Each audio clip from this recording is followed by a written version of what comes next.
KuCoin BTC crypto exchange. Hello everyone, how to totes back with another new video, and in this video you're gonna learn how to install and download KuCoin BTC crypto exchange in your device and quick review. So you can see the app. So if you go through about this app, then you will learn how it works.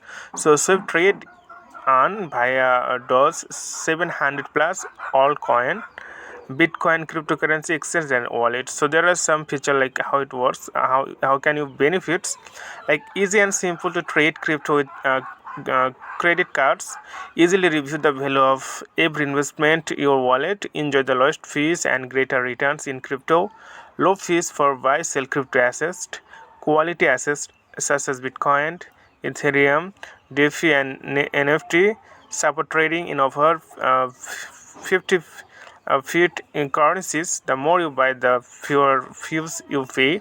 Various project for oil grown. So basically, it's really good. And if you really want to trade here, then you can use this. They keep lowest fees, like you can see. Uh, Store your assets, or because security is the top priority, use the latest security feature to protect your assets, protect and secure your account even more. So you can see some great feature, so you can download. So simply click install, and it takes few moments to install in a device, and that's it. So you can download this from Google Store and Play Store. So okay friend, today's Norman, thank you for watching.